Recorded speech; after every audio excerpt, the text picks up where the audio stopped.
We are at Pendleton High School. We are in the band room, and Chris Moss is our guest. He is the band director for not only Pendleton High School, but he and his assistant are also involved in other band activities in School District 4. I went to District 5 schools in Spartanburg, and we, like most schools, started band in the 6th grade, and my mom was an English teacher. She wanted me to be part of the band program. It was pretty successful at the time, so I picked up the trombone and started making honor bands and stuff, and ended up marching at Burns High School for 5 years and being drum major. And I thought that I wanted to do a lot of different things when I was thinking about college, but it kind of became clear as I became a senior that music was where I needed to be. So ended up auditioning at Florida State and going to school down there.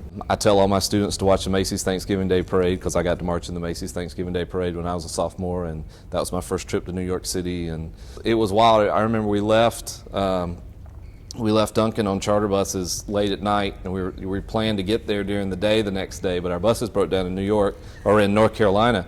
So we had to skip going to the hotel. We changed into our nicest clothes at a rest area in New Jersey and went straight to the Phantom of the Opera because we had Broadway tickets, and had dinner at an Italian restaurant in this big skyscraper. But you know, I had been through Atlanta or other places, but to be on a band bus with all your friends and kind of halfway through New Jersey start to see the lights over, as it gets closer and closer, and then going through the Lincoln Tunnel and all that, it was awesome. And then with Macy's, we had to get up at 1 o'clock in the morning to do the rehearsal at 2 a.m. at Herald Square, and then you eat breakfast at Central Park and hang out waiting for the parade. I think at one point, that was the coldest Macy's parade ever. I think it's been eclipsed here recently with a colder one, but it was god-awful cold, and you're just waiting for the parade. But then, once you start marching, you go through it pretty quick. And you were one of how many bands that particular thing? They usually have 7 or 8 high school bands and a college band or 2. Any high school can apply. The big parades all have the same type of system, whether it's the Rose Bowl or the inaugural parade or Macy's. And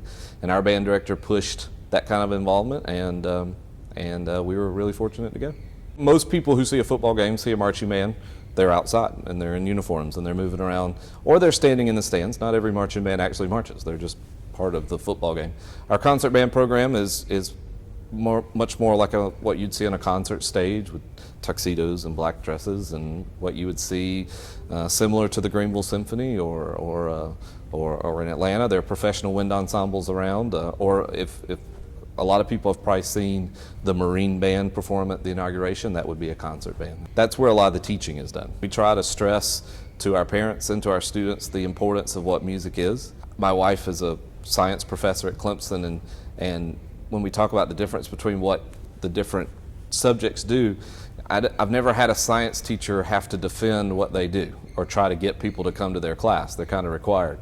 But in our music classes, it's not viewed by everyone to be a requirement. I think everyone should do it. I think music is a part of a well-rounded education. I think that you read every day, you do math every day, you think about science every day, whether it be weather or anything else.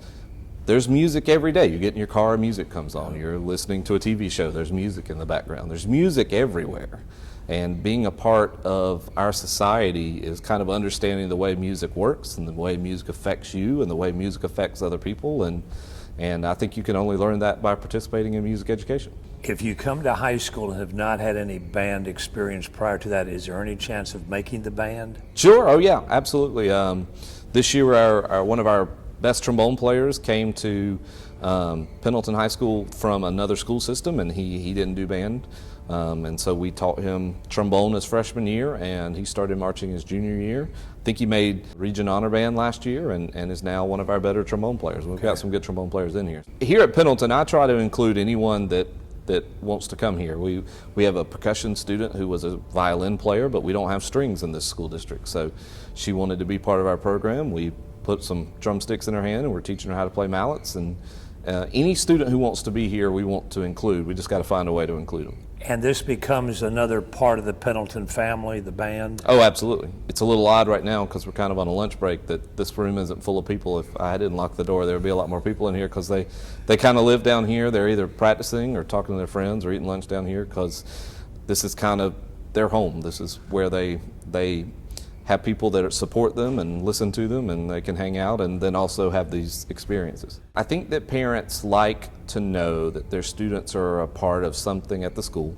and this is something that has, I think, something for everyone. The marching band is competitive, but you don't have to be competitive to really participate. You can try to get a college music scholarship. There's a saxophone practicing right now. He wants a college music scholarship. He's practicing towards that even though he's a 10th grader.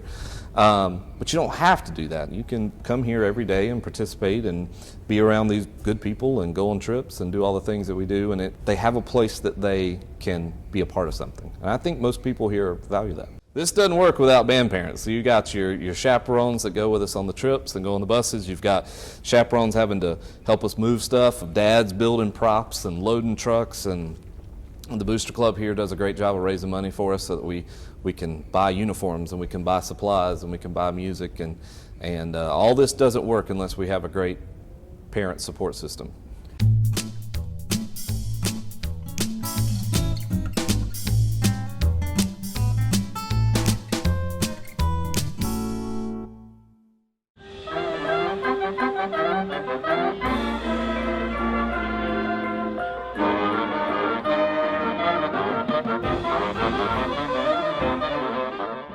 Chris, tell me about the history. You look on the walls and the banners for upper state marching champions, state champions. This has just been part of the roots of Pendleton High School, is the band and the marching band, and how well they've accomplished.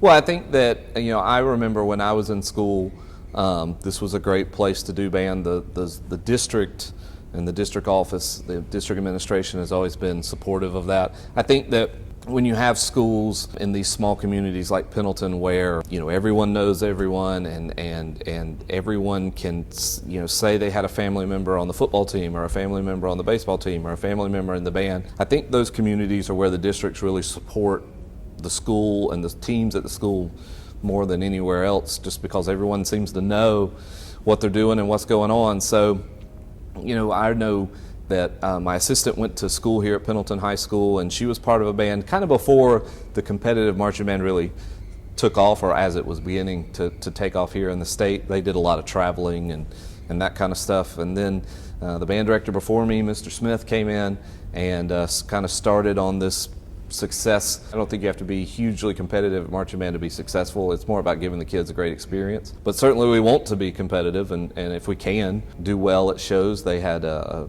tradition of a lot of upper state championships. This year was our 6th state championship since 1999. When this job came open, Mr. Smith left to go to Spartanburg. It was definitely a place that was interesting to me. I was an assistant at a large high school for a long time, but this felt like a place that I could jump in and really get going right away. And we won a state championship my first year here. So it was a place that was ready to go, and we just had to all get to know each other and get on the same page, and kind of took off from there. Your first year you win a state marching championship. How big a deal was that for you personally to come in and have that kind of success? We had to kind of get in and, like I said, get to know each other. The students had to get to know me, and we had to learn a show while we were just trying to get used to each other and everything else. And one thing that came apparent to me as we were trying to figure out how to make the show work, it was very clear that they could be real characters. So at the end of the year, we just decided to let the kids shine and do the best they could in bringing the show to life in a more character-based. And at our last show at the state championship, the judges loved it and had us first, so it worked out. If a culture is in the right place, you can kind of do well year after year. The thing for us this year was, however, that last year we were really successful, but we were actually pretty small compared to our competitors. We were one of the smaller marching bands. With how many? We marched 52, I think, at state. And a large band would have how many? Most of the bands in our class there are a lot of bands in our class that are much smaller than us. We're very fortunate, but the bands that we compete against are usually in the 70 to 80 range. And so this year, because we won last year, and because Ms. Walters and I put together a Disney World trip, we had all these new people show up. So the band got much bigger. The horn line got a whole half bigger. And so the challenge this year was not only trying to defend a state championship or whatever, but we just had a whole lot of new people having to learn how to march and play for the first time, a larger middle school class than we're used to. So we weren't sure quite how they'd do, Turned out they were just fine. They just had to learn where to go and what to do and what to play, and by the end, no one knew that they were rookies. How does that come about? The idea and then meshing the music and the theme, is that a collaborative effort? Yeah, I kind of act as the person who puts everything together, but I talk to a lot of different people. The show is loosely based on an old FFA speech given by Paul Harvey, and I had seen a show built around the Paul Harvey speech, and I'd loved. About a farmer. God made a farmer, and I, when I saw it years and years ago, it kind of struck me because the FFA program here at Pendleton is so strong. It is. This is a farming community. Yep. And so I knew that I wanted to do it one day. I just had to kind of wait for the right band. And this year seemed to be the right group. So I have a music staff and a visual staff of people that I just kind of talked to.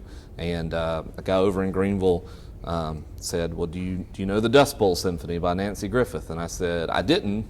But then he played it for me, and I'd heard it before. I knew kind of the basis for it. Our music composer is a Pendleton grad. He's now the band director at Somerville in Charleston, and he knew it because he actually saw Nancy Griffith perform it with the Greenville Symphony in the 80s.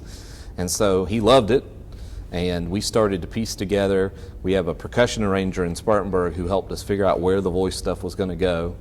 And then from there, we just picked the tunes. The Donald Grantham Southern Harmony is one of our favorite tunes. Gave us a chance to feature our woodwinds, which were really, really strong. And then we just needed something to close it up, and Simple Gifts is a great closer. So we just took the Paul Harvey speech and picked music from various places and connected it together to make, one through product.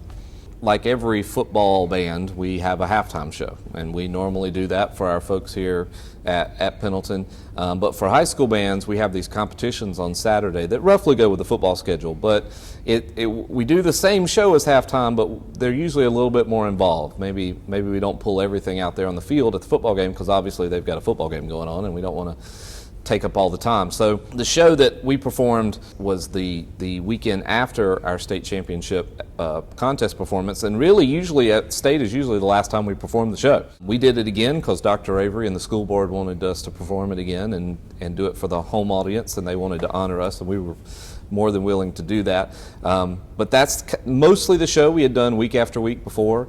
Early on in the season, they don't know the whole show, so we just do part of it, and we don't pull out all the props and everything else. At the early shows, we just wear khaki shorts and black shirts until we get our costumes in. So the process of putting together what we eventually do at the competition, I think if you come to every football game, you see a real growth in the program.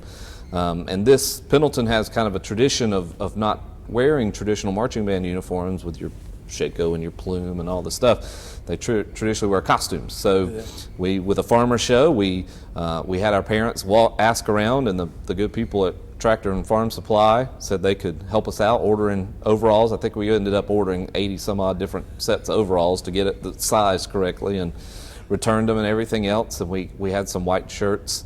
A local shirt company helped us find some white shirts, and our dads built the fences. We had some screens in the front with wheat on them. Those were hand painted by our students. I helped our students paint those. In the back we had some hay bales and things around our percussion section with some people donated baskets and fake fruit and vegetables. And we tried to base the show off a day in the life of a farmer. So the beginning, the students laid down in a road, people came open, and there was people coming alive. The sun was rising. We had sunrise on our flags, and then the middle section was going to work. So there was a rooster crowing and people making farm sounds, and we played and we worked.